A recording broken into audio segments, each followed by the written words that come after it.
डोंगरी, मुंबई, एक जगह जहां हर मोड़ पर एक कहानी छुपी होती है। तांग गलियों का एक जाल जहां हर कोना एक नई कहानी सुनाता है। जहां जिंदगी और मौत सच सच चलते हैं और हर दिन एक नई चुनौती लेकर आता है।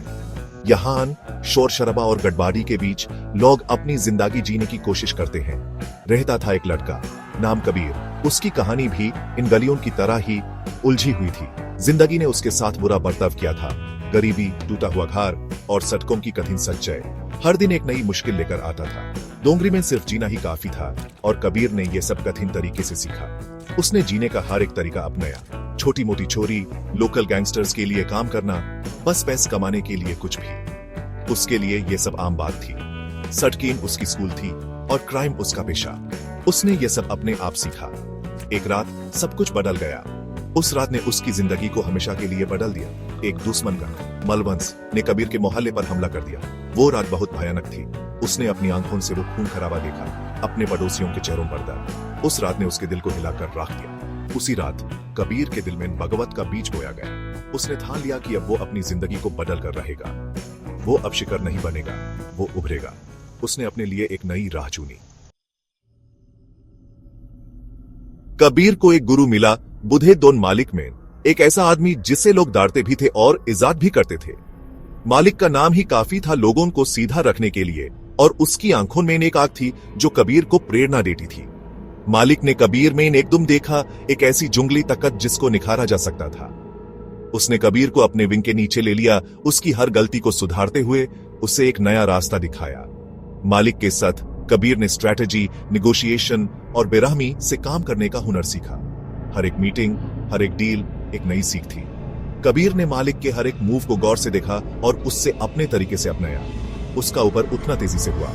छोटे मोटे झगड़ों को सुलझाने से लेकर बड़े बड़े फैसले करने तक कबीर ने अपनी जगह बनाई। उसकी सोच और उसका जुनून उसे आगे बढ़ाने लगे। कबीर का नाम डोंगरी की गलियों में गूंजने लगा। वो निडर था, एम्बिटियस था और पावर का भूखा था।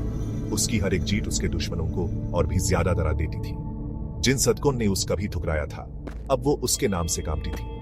कबीर ने अपने दोस्तों और दुश्मनों को पहचाना सीख लिया था और उसने अपने आप को हर मुश्किल से निकालना भी। लेकिन पावर दो धारी तलवार की तरह दोनों तरफ से काट सकती है। हर सक्सेसफुल काम के साथ कबीर ने और दुश्मन बना लिए। उसकी हर जीत के साथ उसके दुश्मन और भी ज्यादा खतरनाक होते गए। मालवंश पहले वाली हार से अभी तक जले हुए उसका हर कदम दिख रहे थे। हमला करने के सही मौके का इंतजार कर रहे थे। कबीर को अब सिर्फ अपनी ताकत पर नहीं, अपनी समझ और होशियारी पर भी भरोसा करना था।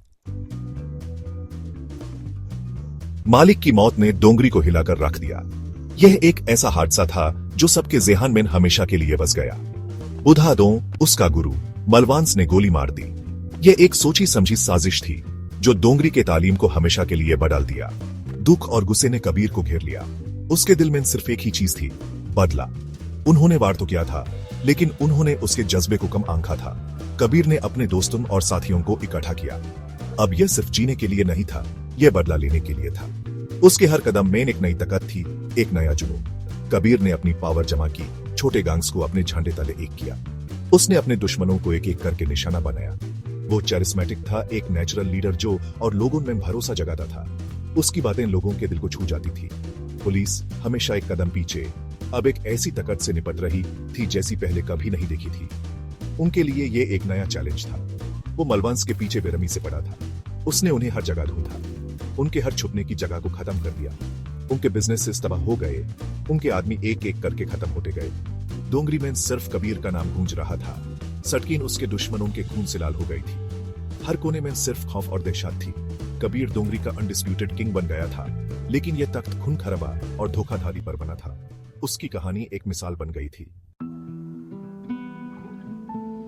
अपने पावर के शिखर पर कबीर को सुकून अनएक्सपेक्टेड जगह मिला। एक डांसर लैला, जिसकी आंखें समुंदर जितनी गहरा थी, ने उसका दिल जीत लिया। वो उसके अंधेरे से बचने का रास्ता थी। उसकी इंसानियत की याद दिलाती थी जिसको उसने अपने अंदर दबा दिया था।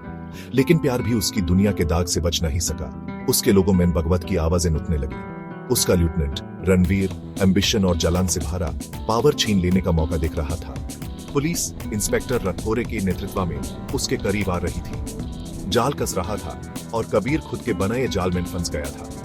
उसने सदकों पर जीत हासिल कर ली थी, लेकिन क्या वो अपने अंदर के बुरी आत्मा पर जीत हासिल कर सकता था? आखिरी खेल तेजी से और बेरहमी से खेला गया। रणवीर ने धोखा से भरा अपना कदम उठाया। उसने इंस्पेक्टर रथोरे को कबीर के ठिकाने की खबर दी, एक सोची समझी योजना उसे जिराने के लिए। जैसे ही पुलिस की सायरन्स डोंगरी की गलियों में गूंजी, कबीर को रणवीर के धोखा की गहराई का एहसास हुआ। उसने अपना राज लॉयल्टी पर बनाया था और उसी लॉयल्टी ने उस धोखा दिया था। अंत में वो गुलियन या हटकारी नहीं थी जिन्होंने कबीर को तोड़ा। ये एहसास था कि पावर के पीछे भागते हुए उसने वो सब कुछ खो दिया जो उसे प्यारा था, उसका प्यार, उसकी लॉयल्टी और उसकी आत्मा। डोंगरी के किंग को तख्त से उतर दिया गया, उन्हीं साधकों ने उस गिरा दिया जिन पर उसका उदय हुआ था।